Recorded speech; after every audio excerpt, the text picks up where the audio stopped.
I would like to introduce our first keynote speaker today. So Jim Pappas is here on behalf of SNIA, the Storage Networking Industry Association, where he is a vice chairman. For his full-time job, Jim is the Director of Technology Initiatives in Intel's Data Center Group. In that role, he's responsible to establish broad industry ecosystems and comply with new technologies in the areas of enterprise I/O, energy-efficient computing, and solid-state storage. Jim has founded or served on several organizations in these areas, including this PCI Special Interest Group, SNIA, InfiniBand Trade Association, Open Fabrics Alliance, the Green Grid, and several emerging initiatives in his newest focus area of solid-state storage.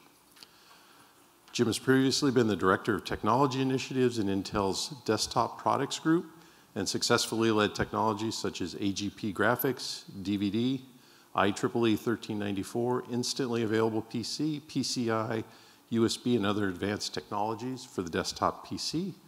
And he was at one time known as Mr. USB. Jim holds a BSEE from the University of Massachusetts Amherst, and he's here today to speak to us about his current passion, persistent memory. Jim?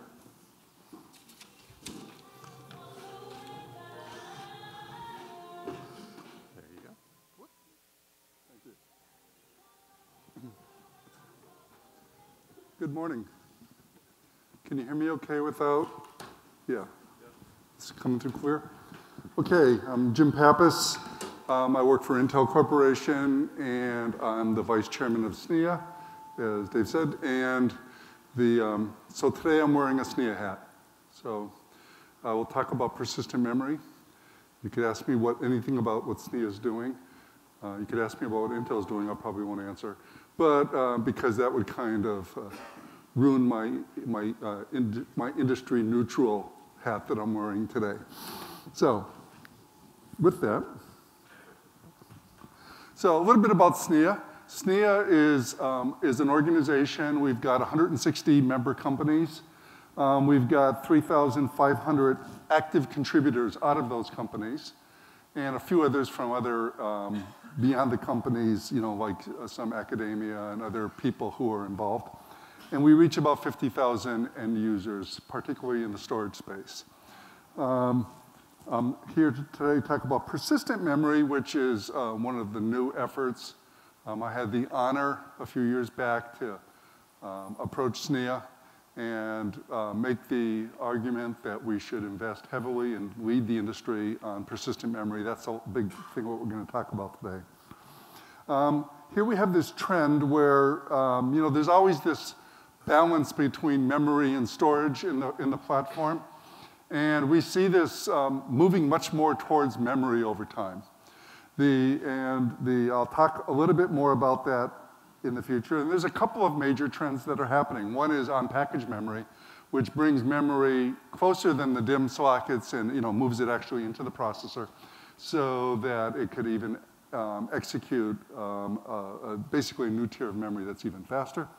And the other one is persistent memory. And persistent memory, we'll talk in a whole bunch more detail here in the next couple of slides. We throw some examples of some new technologies that are coming. Some are persistent memory technologies, some are on-package memory. We won't go through those in detail. And if you look at this, over time, you see right now we're on the verge of introducing persistent memory. Actually, with NVDIMMs, we've actually introduced persistent memory onto the platforms, and it's in most major operating systems today. This will be increasingly over time as new native persistent memory technologies become available. And as you see, we're decreasing even further. Yesterday, there was a talk about persistent memory and Java, and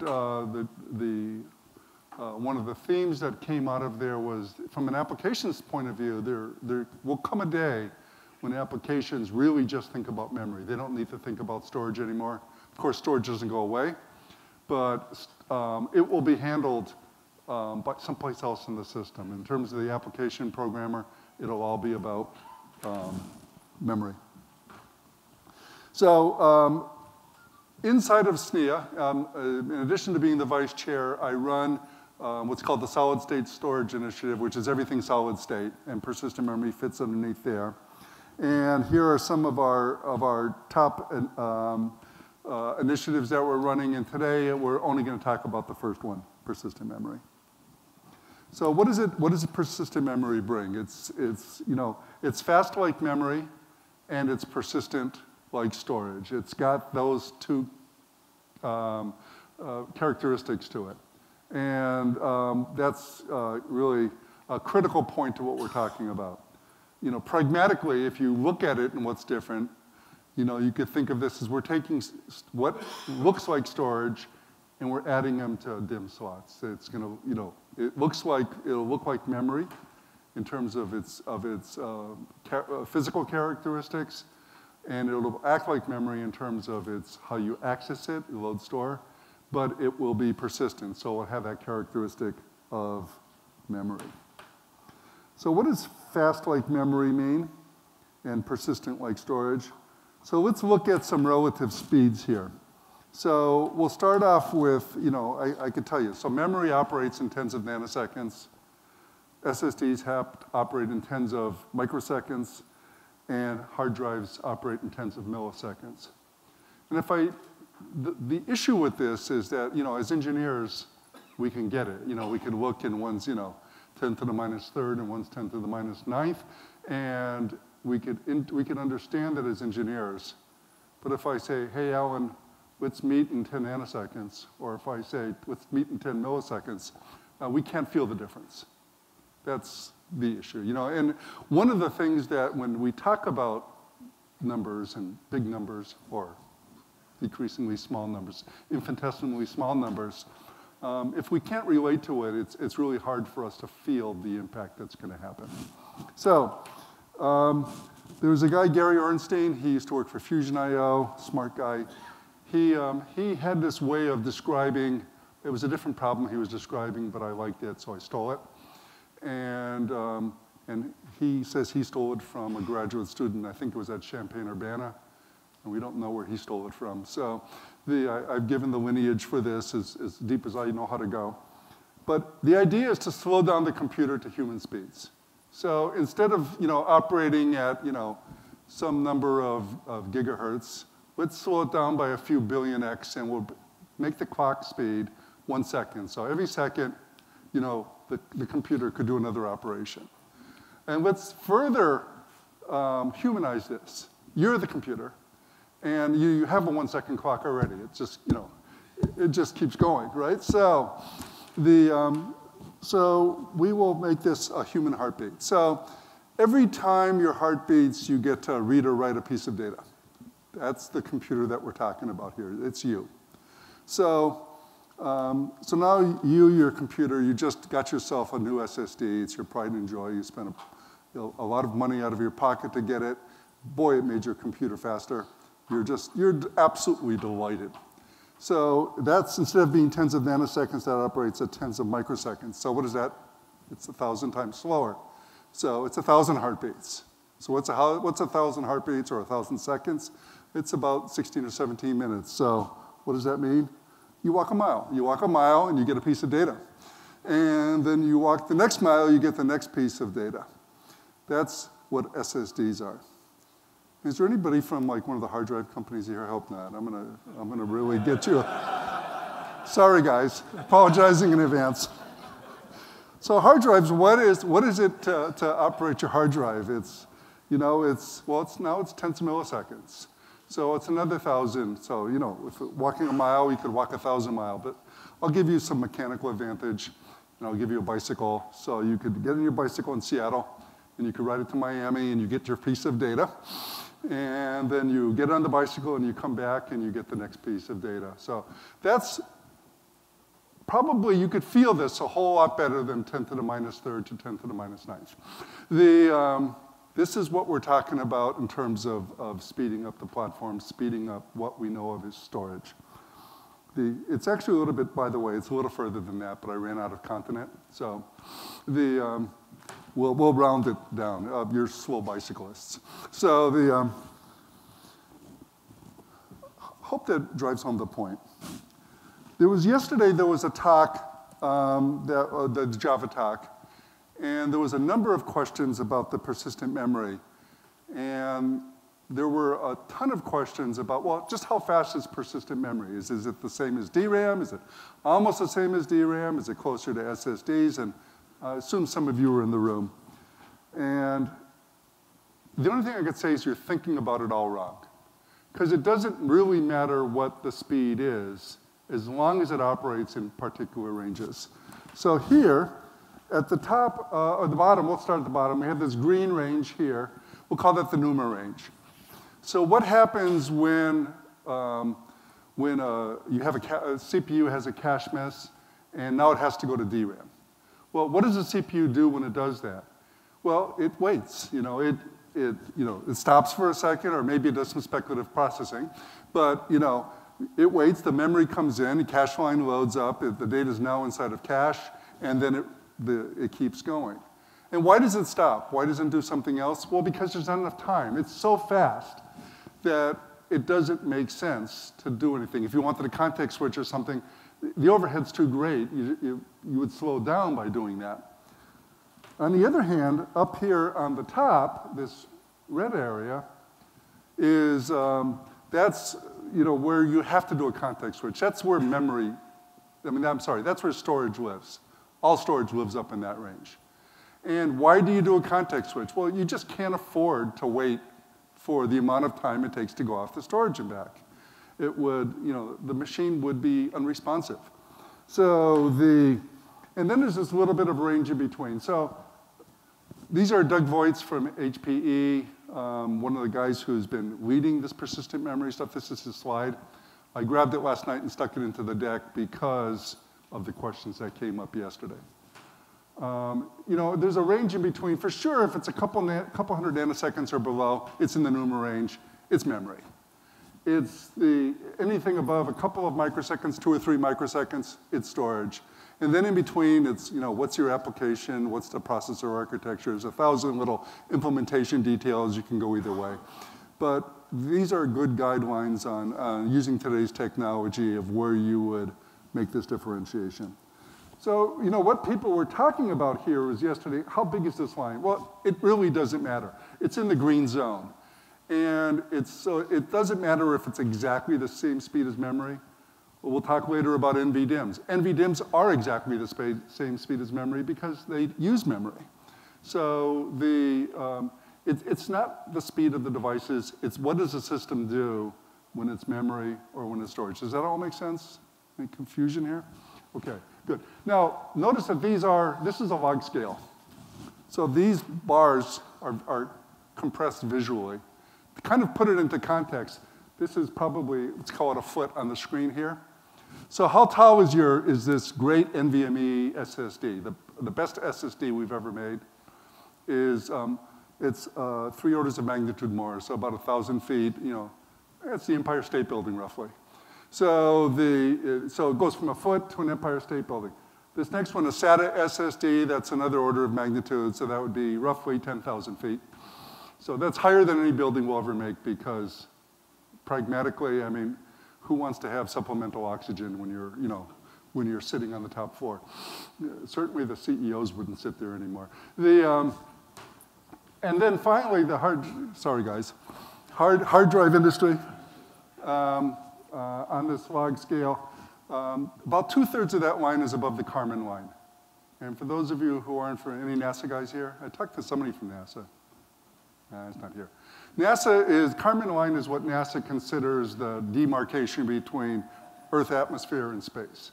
And of course, there's no magic place. It's kind of linearly decreasing of oxygen as you go away. But they use the Kármán line, and if you were an astronaut, when you became an astronaut, you get a little silver pin. And when you've made your first mission into space, you get a gold pin. So that's where things, oops, sorry, went backwards. So that's, we're going from a foot up into, or 2/3 of it is into outer space, just to put things into perspective. And at least today, and probably forever, these storage technologies, things like NAND, we'll never get out of this red space. It's not feasible today. It's just too slow to get there. So that's storage. And these new technologies, or NVDIMMs, are memory. I need to speed up. So inside of SNIA, we have two areas that we're going to talk about. There's this subpart of SNIA called Solid State Storage Initiatives. I co-chair that with a partner of mine from, he works for NetApp. And we have technical working groups and we have special interest groups. From the technical working group, first we have the NVM Programming twig. This is the group that has put together the architecture for what persistent memory is. We've had about 40 companies participating in this. It's some of the best computer architects that I've ever met in my very, very long career building technology initiatives. It's fun to go to the meetings. I go and I listen for a while and I eventually get lost. They're very, very deep. But we've taken an application view. Rather, typically in our industry, somebody invents some piece of something, a circuit or something, and then what can I build out of that? What can I build out of that? And you keep going up, and eventually, how do I sell it to somebody?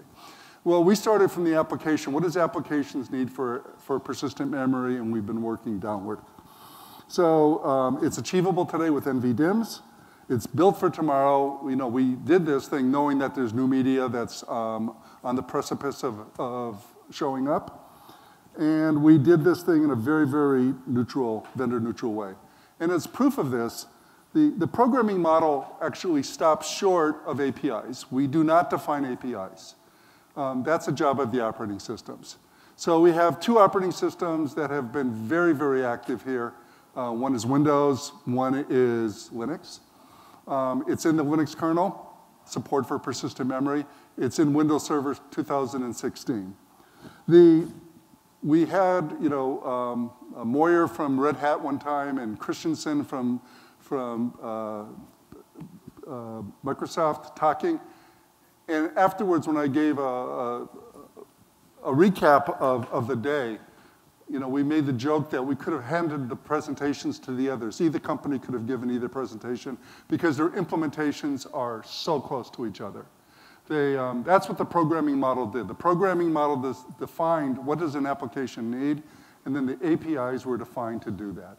It's a remarkable achievement, one of the best I've seen in my career. In Microsoft, the direct access mode, that's the most impactful mode. Direct access mode is called DAX, and in Linux, it's called DAX. So they even use the same name. So it's remarkable success. Next step is persistent memory over fabrics. So the programming model as defined today defines how you would put persistent memory into a system. That's interesting. But where it really becomes interesting is where you could do data center scale of persistent memory. So you have persistent memory that it could be as accessible across a data center.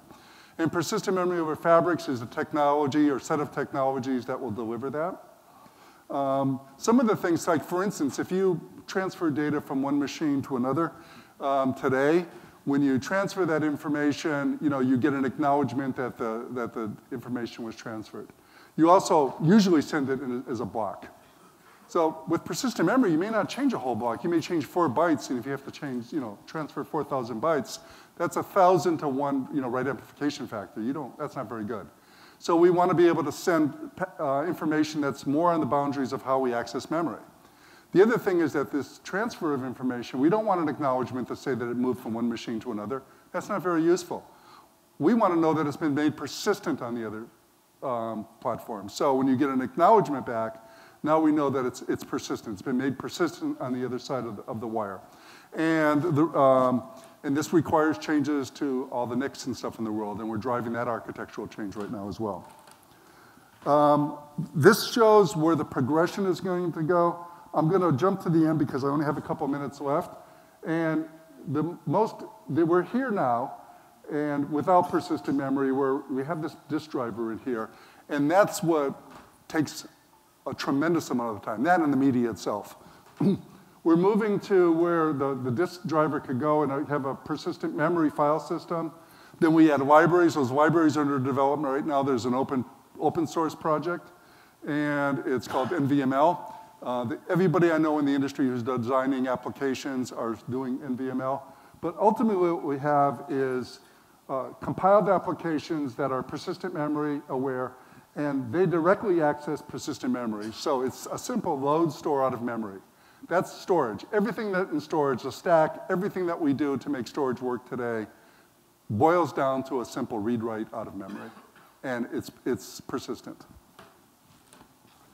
Moving on to the special interest groups, I talked about that. That was the twigs, and now we'll talk about the special interest groups. There's one in particular, that's the NVDIMM special interest group, and that's 16 companies doing that. And this is what a DIMM looks like. This one is a combination of DRAM, and when it's being used, it's exactly like any other memory.